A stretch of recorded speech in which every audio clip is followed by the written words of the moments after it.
أعوذ بالله من الشيطان الرجيم بسم الله الرحمن الرحيم. Jadi apa yang berlaku pada penyampaian Nabi SAW berlaku juga pada penyampaian para ulama, tapi ulama yang rabbaniyin, ulama yang benar-benar mengambil dari Nabi SAW. Lisannya selalu mengatakan qala Allah, qala Rasul, lalu mengambil contoh-contoh rincian dari para sahabat, dari tabi'in. Ini ulama yang sebenarnya faham semuanya. Ditanya masalah akidah bisa menjawab dan benar, punya dalil, argumentasi yang bagus. Ditanya masalah fikih bisa menjawab, ditanya masalah hadis bisa menjawab, ditanya masalah tafsir bisa menjawab, tanya masalah sejarah bisa menjawab, hukum warisan bisa menjawab. Memang dia faham. Nah, inilah alim yang sebenarnya. Kenapa saya titik beratkan ini? Karena di Indonesia ulama ini, gelar ini sangat murah, sampai akhirnya merusak citra ulama itu sendiri. Dengan gelar kiainya, dengan gelar ustadznya, dengan gelar apalah yang dipegang oleh atau digunakan untuk menghormati orang-orang yang dekat atau mengikuti ajaran Nabi SAW ini, akhirnya disalahgunakan oleh mereka.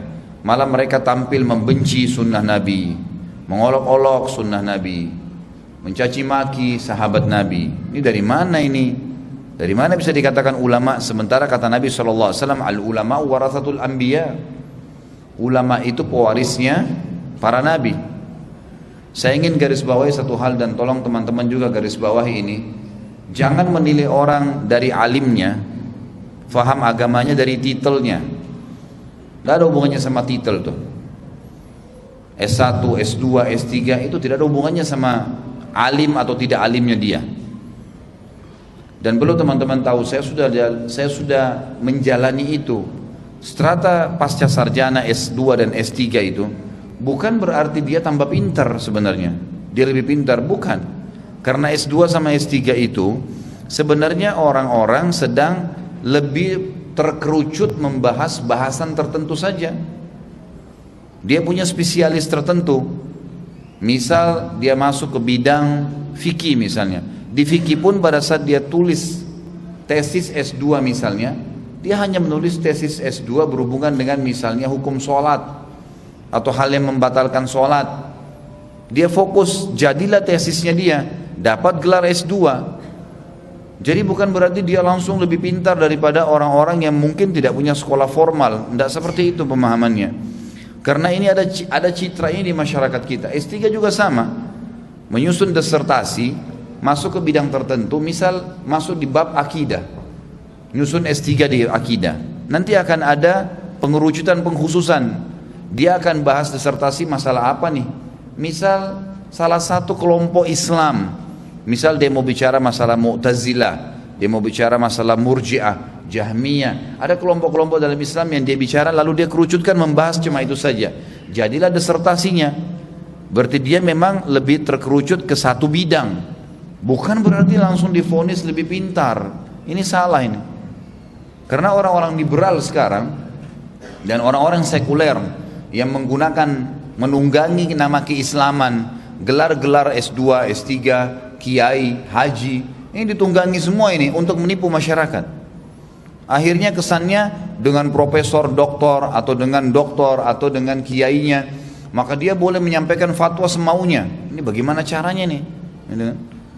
Bukankah di Indonesia kita temukan banyak kiai yang ngawur? Saya katakan ngawur, luar biasa. Bagaimana bisa ada orang yang mengaku kiai lalu mengatakan orang pelihara jenggot itu makin panjang makin goblok? Ini bagaimana ini dianggap seorang alim? Dari mana? Alim dari mana ini? Walaupun gelar titel S3-nya ada, percuma. Gimana caranya Nabi SAW menyunahkan lalu dia bilang goblok? Berarti yang memerintahkan itu adalah Rasulullah SAW, dianggap goblok. Ini gimana ini?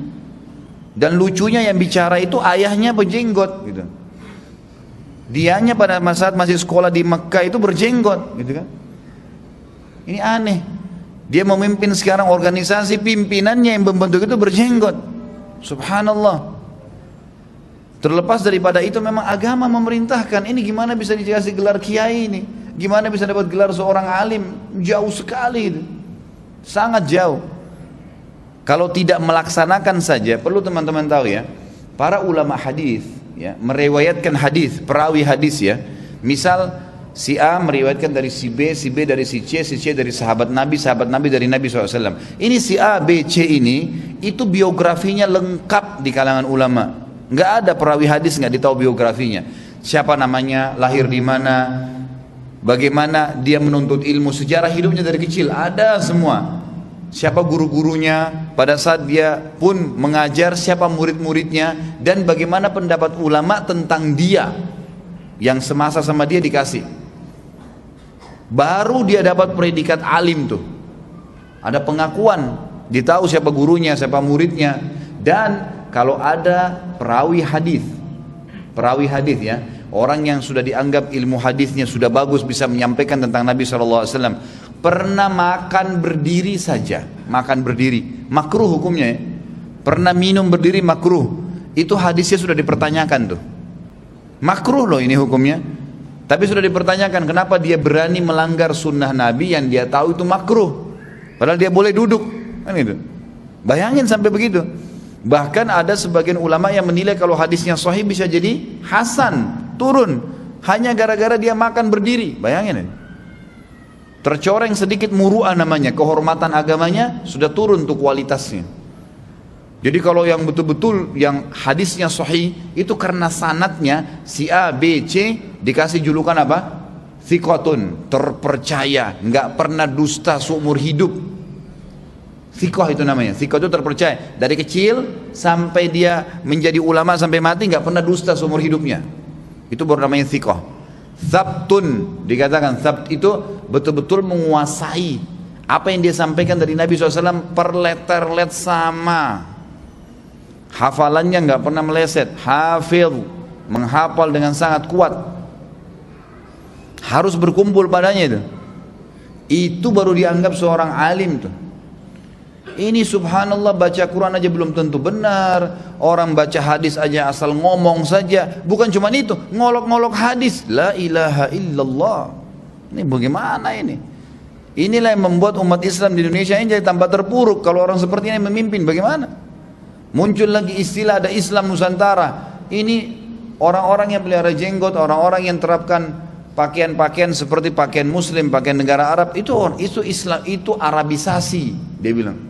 Arabisasi, itu bukan Islamisasi, bukan mengislamkan orang tapi mengarabkan orang. Subhanallah. Bagaimana bisa? Nabi kamu orang apa memang? Orang Arab memang, kan itu. Allah sudah takdirin begitu. Jadi kalau kita mencontohi pakaian yang ada sekarang dan merupakan simbol Islam, tidak ada sesuatu yang jadi masalah situ. Apa masalahnya? Tertariklah kemana-mana, termasuk cadar itu adalah tradisi orang Arab, termasuk ini. Jadi ditariklah. Kita ini orang Nusantara harus sendiri punya Islam. Kalau gitu semuanya diganti nih. Kalimat la ilaha illallahnya, azannya nanti diganti bahasa Melayu, semua nih. Al-Quran diganti bahasa Melayu. Jadi nggak usah ngaji pakai alif lam mim zalikal kitab, jangan pakai bahasa Indonesia aja.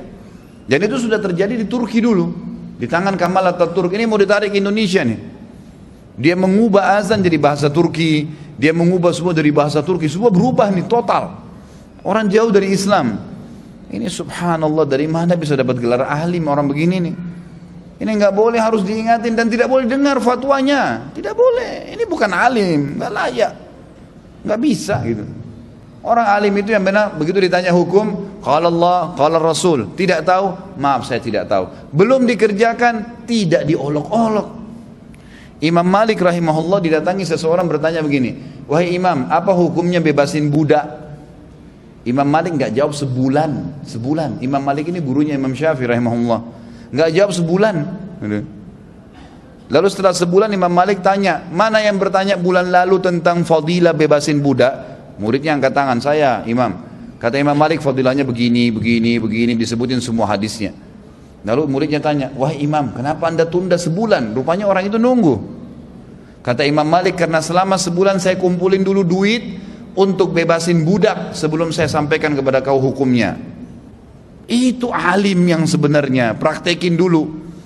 Ini udah nggak praktek, olok-olok. La ilaha illallah, ini dari mana ini? Hati-hati jemaah sekalian. Gelar haji di Indonesia luar biasa, haji bisa disulap jadi alim. Padahal jemaah haji kita pergi di Saudi, belajar agama aja baik kalau belajar. Duduk, makan, cuma sholat di Masjid Haram, pulang tiba-tiba jadi alim. Dari mana ini jadi alim? Disulap apa di sana bisa jadi alim nih? Orang saya 7 tahun di sana, saya temuin jemaah haji kita duduk saja, ngobrol-ngobrol, ngopi. Haji ya pergi haji udah. Itu pun pemimpinnya yang memandu saja, itu tidak memandu lagi, sibuk dengan alam sendiri, belanja barang ini segala. Berapa kali saya kunjungin tempat-tempat itu? Nggak ada panduannya paling pertemuan pengajian dalam 40 hari itu berapa kali sih? Saya yakin bapak-bapak sudah pernah ikut, kalau yang pernah ikut haji, ikut pemerintah kita. Berapa kali anda dipandu pengajian tuh? Kebanyakan sibuk dengan alamnya sendiri-sendiri. Pulang tiba-tiba si Pak Haji jadi alim. Boleh berikan fatwa. Dari mana? Fatwa dari mana? Anda alim dari mana ini? Berani benar kasih fatwa. Kalau salah tanggung jawab hari kiamat loh. Nggak ada ilmunya, gimana caranya? Makanya kata Nabi SAW, akan muncul nanti di akhir zaman ulama su, orang-orang yang dianggap ulama tapi buruk sekali.